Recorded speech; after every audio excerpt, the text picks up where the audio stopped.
Hello and welcome back to, as Paul Harvey would say, page 2, the rest of the story. Solute concentration, osmotic pressure, and tonicity. So I like to survey my class and ask them, what organ do you think is the most important organ in the body? Invariably, they would say the brain or the heart. But it is neither. Hold on. While both are significantly important functions, heart stops beating. That's it. Lungs stop working. That's it. Brain not functioning. You can still live for a bit, but you wouldn't be aware of it. Who cares? That's it. But really, on a day-to-day basis, we don't have any problems with those three things. So as I've said before, you don't go to the doctor when you're feeling great. You go when you're not feeling so good. And so what is that? I mean, there's a big difference between death and just not being fully well and healthy. And at least for animals, mammals, humans, of course, and others, what we're talking about is homeostasis. And homeostasis is that stable internal environment that your body can maintain for health. There are mechanisms for that we referred to in the last lecture. And all these organ systems, lungs, heart, digestive, kidneys, are all working together for one reason, and that's to keep fluid homeostasis. So when we say fluid homeostasis, we're talking about the contents of the solutions that fill your cells, the cytosol. We're talking about the contents of the solution surrounding your cells within the body. And this is true within plants as well, as we saw in lab, and we'll talk about briefly. So when we talk about fluid homeostasis, what we're really talking about is electrolytes and water movement. And water is a special case of movement called osmosis. And that's what we're going to build up to. But first, let's really understand what is driving movement across a membrane. Your body is subject to the basic laws of physics just like anything else. So let's look here. Electrolyte solution. We know what electrolytes are because we drink them, right? In our Gatorade and a few other things. And we know that if we sweat, we lose them and we need to replace them. So NaCl, salt, in water will dissolve because water is polar. This is an ionic compound. And so you have Na and Cl will split apart, or what we say dissociate, into their constituent ions. That is, into sodium and chloride. So when you put sodium chloride into water and it dissolves this way, you have these charges, right? And you might have seen this either in an old lab or on TV, but if you plug it in, you can light a light bulb up because electricity travels through this water due to the charged particles. The bulb is lit when NaCl solution, indicating that this solution conducts an electric current. And so electrolytes are anything that can conduct an electric current. Very other important ions to your body, both in cells and out of cells. Of course, here sodium and chloride, but also potassium, that's Ka+, hydrogen ions, H+, that's acidity, calcium, that's a 2+ ion, and then you have bicarbonate ion, phosphate ion, which I haven't talked about, so you don't need to worry about, but potassium, phosphate, calcium, sodium, chloride, those are all there. So by example, sodium and chloride. And then, of course, we have sugar, too. And this is a non-electrolyte solution, but sugar must be kept balanced inside and outside the cells. And we've already discussed briefly in class that when you have too much sugar in your blood, that's high blood sugar, and that's because your cells aren't able to take it up. So here's the sugar. Actually, that was nutrition class. Sorry, guys. So the bulb is not lit when the glucose solution is in there, indicating that this solution does not conduct an electric current. So, next slide. What is a solution? Well, a solute is a particle. So this would be the powdered Kool-Aid that I grew up with. I would rip open the pack and I would dump it in the pitcher. and I'd dump in some sugar. So the sugar and the Kool-Aid were the solute particles. And then I'd put it under the faucet, pop it on, fill it up with a solvent, and that solvent was water.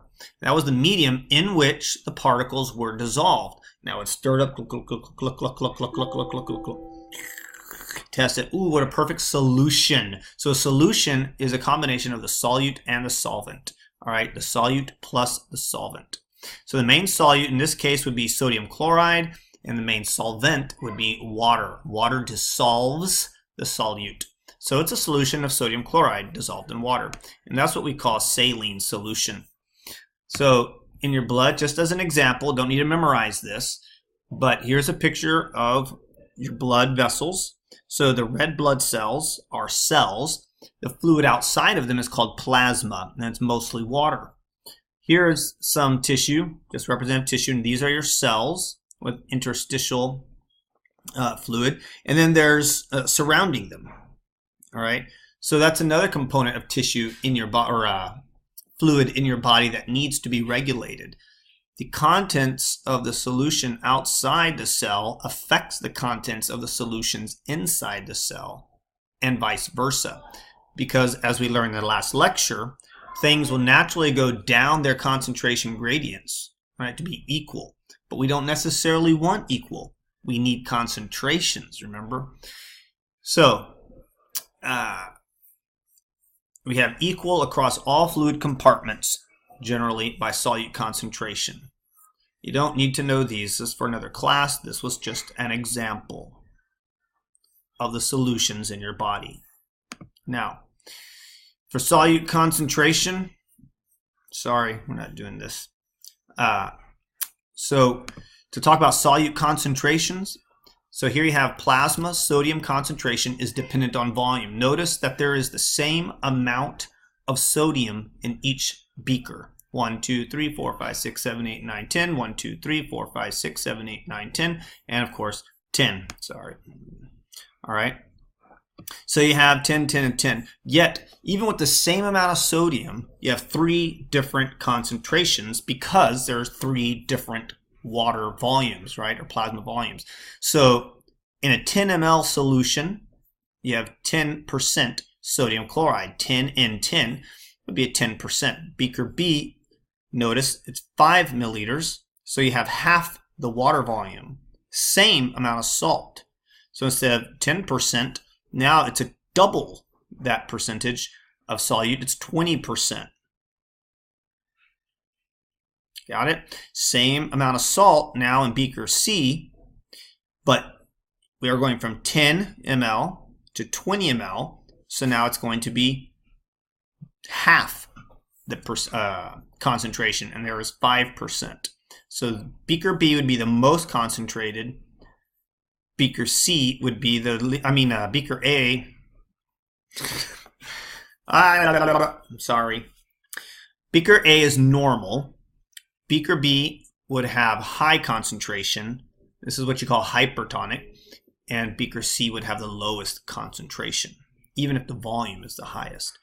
So what you see right here is concentrations change depending on how much water. So if you imagine your beaker, these beakers being your blood vessels, if you have more water in your system, you're going to have a dilute blood. If you have a little water in your system, you're going to have high concentration blood. And this is where we want to be. Just as an example. Sorry, I beefed that up a while ago. All right, so what is solute concentration change? Well, just focus on this right here. Okay, don't look at anything else up above there, just right here. Tonicity. Tonicity refers to the concentration of solutes in solution, extracellular fluid, and intracellular fluid. That's the fluid inside the cell as well as the fluid all around the cell. ECF is outside extracellular, ICF is inside. So the tonicity refers to that concentration. Okay, what is that concentration inside the cell, and what is that concentration outside the cell? Normal tonicity, which would have been beaker A, the 10%, normal tonicity is what you call isotonic. Iso means equal or the same solution. Low tonicity would be below. That's low, hypotonic. That's lower than normal. That would be probably the 20%. I mean the 5%. And then the high tonicity would be hypertonic, and that's higher than normal. So this would be hypertonic. This would be hypotonic. This would be isotonic. Whenever we talk about tonicity, it's always relative to the concentration somewhere else. We'll get to this. And really, many disease states are the result of abnormal tonicity. So like I've given an example many times. My mother-in-law was, as I put it, and as was evident on her deathbed, because of diarrhea. It couldn't get rid of it. It was a side effect of the chemotherapy. And when they checked her blood, everything was fine on one of the checkups, but in tunnel vision, the cancer nurse did not notice that she was dehydrated. And the next day, they called her right back in and said, "We were just there. What's going on?" She said, "She's severely dehydrated." They gave her 4 pints of fluid. Well, guess what? It still wasn't enough.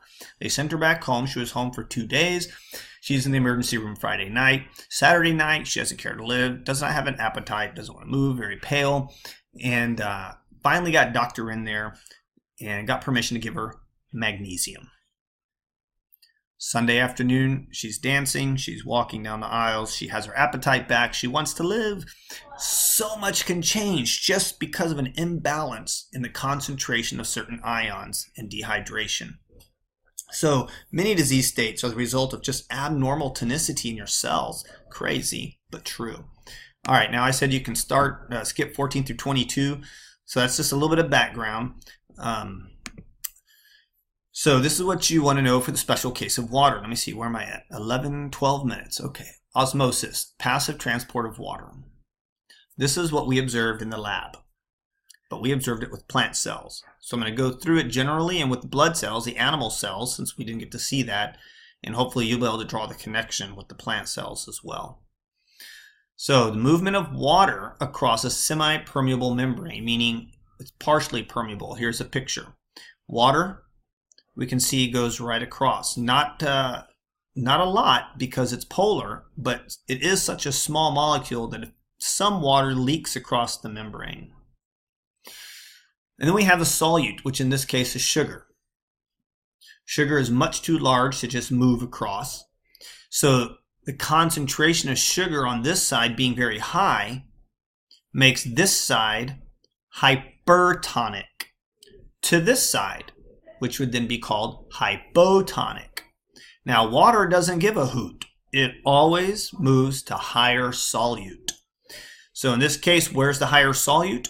In the hypertonic side. So water is drawn over there. You see, everything moves down its own concentration gradient. Sugar wants to move this direction up, but it cannot. But water can move, and it wants to move down its concentration gradient from areas of high concentration of water to areas of low concentration of water. It's attempting to equal out. That's just a natural physics process. It wants to be even. But again, as I've made mention, life is not good in neutral. I talked about a battery. When it has no charge, it's worthless. When your body has no charge and everything's neutral, it's worthless. It'll be dead. So it's very important that we keep certain concentrations of fluid on each side. But the natural tendency would be to draw all this water in. The cell would simply swell up, and that can't happen.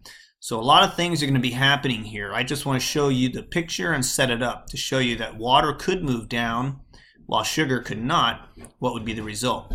This is a hypertonic solution. Water would move down to areas of high solute and the cell would swell. That process of movement of water across the membrane is called osmosis. So tonicity is the way to compare our osmotic pressure gradients between two solutions. And it tells you where the water is going to move. So look at this picture over here, plasma membrane. So here's the plasma membrane. This is inside the cell. This is outside the cell. Where do we have more solute? It looks pretty even, right? You have 5 particles, whatever it is, of solute. And so water will move back and forth and back and forth, but everything's pretty even. So there's no net gain of water. We want things to be isotonic in blood plasma.